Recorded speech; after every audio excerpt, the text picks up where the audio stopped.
Hello and welcome to the WIHS Journal, Public Affairs from 104.9 FM. I'm Paul Kretschmer. Once again on today's broadcast, the second of two, conversation with John Kelly from Zenreach Online Marketing, talking about how firms are moving online and those that don't do so successfully may find themselves seriously left behind. Here's the conclusion of an illustration I told John yesterday about marketing in automobiles a number of years ago when I bought it.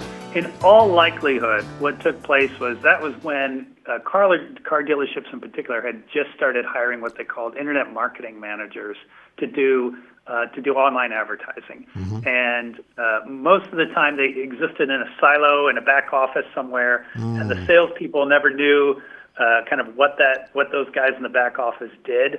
I think now, 10 years later, they probably have a better understanding. So in all likelihood, your salesperson or your car dealership manager probably didn't even know that the advertisement was going on and how it was working. Yeah. I'd have to say, in my particular case for that particular product, I had essentially two instances that I was aware that a car built by that company might be something that I would like. And the first one was just seeing models of their production out on the road driven by other people or eyeballing them a little bit closer when they were parked. And what pushed me over the so-called edge of actually going beyond that casual examination was that ad, that advertising placement, regardless of whether the people who put it together were in a silo or not. That was the fact that it was there is what pushed me into actually going beyond casual curiosity, let's say, to actually putting serious money down for a vehicle. Yeah, the truth of the matter is there's a reason why global advertising is a $700 billion business, because it does work, right? It does have an influence, for sure.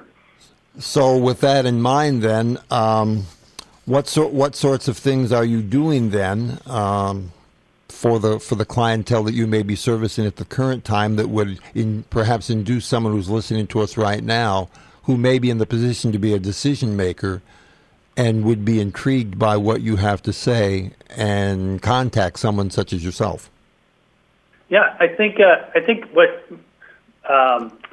when you're introducing new technology into a market like we're doing, it requires a lot of education because most people are used to using whatever they're currently using and are comfortable with it. Yeah. And what we face is, look, what you're doing may be great. It might be a fantastic opportunity, but you don't know that it's working to the same degree that you can know with our technology. And by the way, we've got thousands of merchants, and we're very confident in what we're able to do.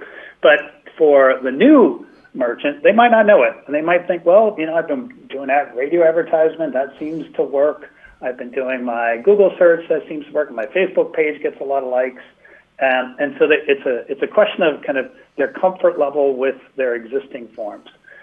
Today, in this crisis, I think what we've seen and what I think is typical in a crisis is that there's a real emphasis on performance, right? I don't necessarily have the same budgets and leeway that I did before, so I really have to be very discerning with how I spend my marketing.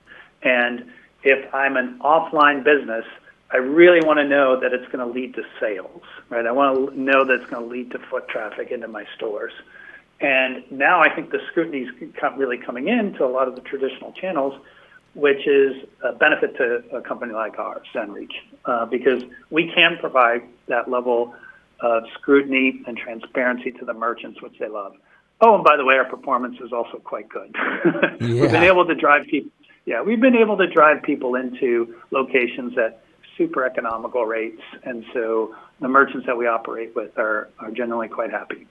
We, as you and I speak right now, the country is still in some level of lockdown. The lockdown hasn't gone completely away as it has in New Zealand just the day we're talking. Right. What sorts of challenges do you think some of the potential clients might have when they approach you at a time like this where they have been essentially shut down and have maybe watched some of what goes on continue to go on because it was online, and they're wondering if they shouldn't have had a presence online before all of this stuff came up in 2020 that would have helped them maybe not perform 100% as they factor it, but a greater level than they might be at, or maybe they're starting practically from zilch because they had no online presence at all. And when the doors in the front of the building shut down, that was pretty much the end of the game, at least for the time being, if not for good.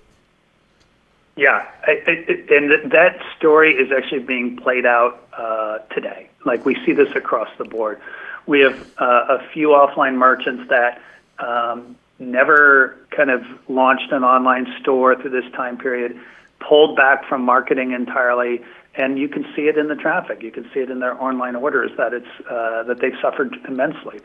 Those that have adapted, that have created an online store, that have leaned into the marketing, have done much, much better.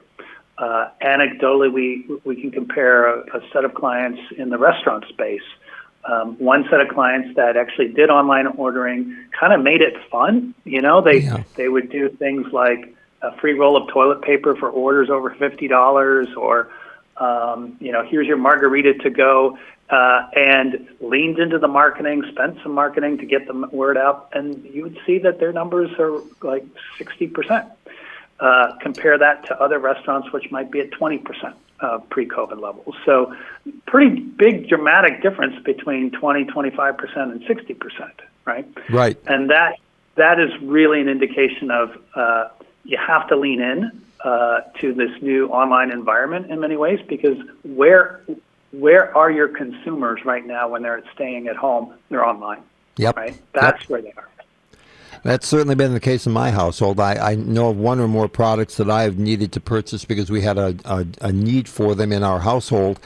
And since the normal retailer was not available, we went online and they took the order and paid for it very simply, as most people do with a credit card or a debit card, and then just waited for the package to arrive in the mailbox or for FedEx to drop it off, and we were happy and they were happy.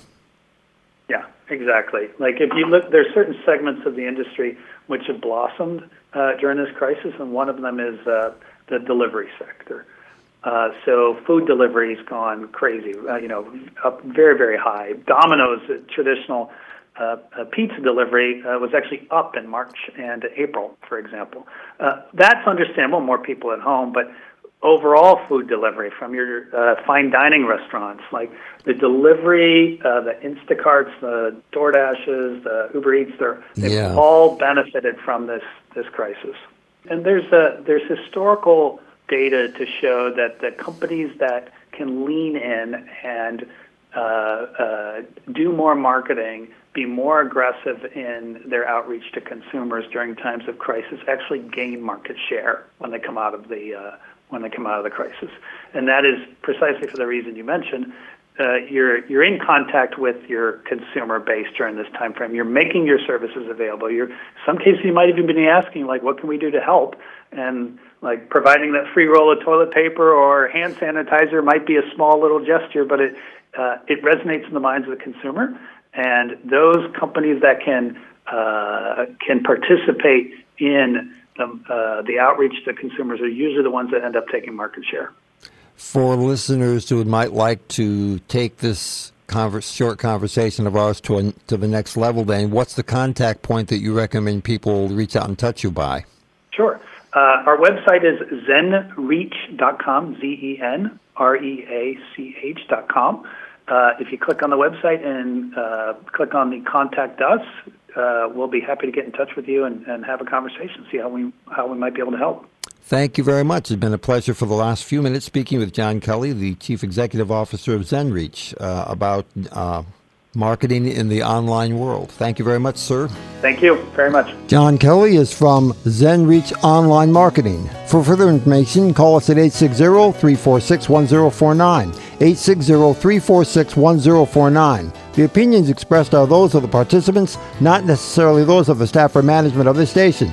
I'm Paul Kretschmer on the WIHS Journal, Public Affairs from WIHS, Middletown.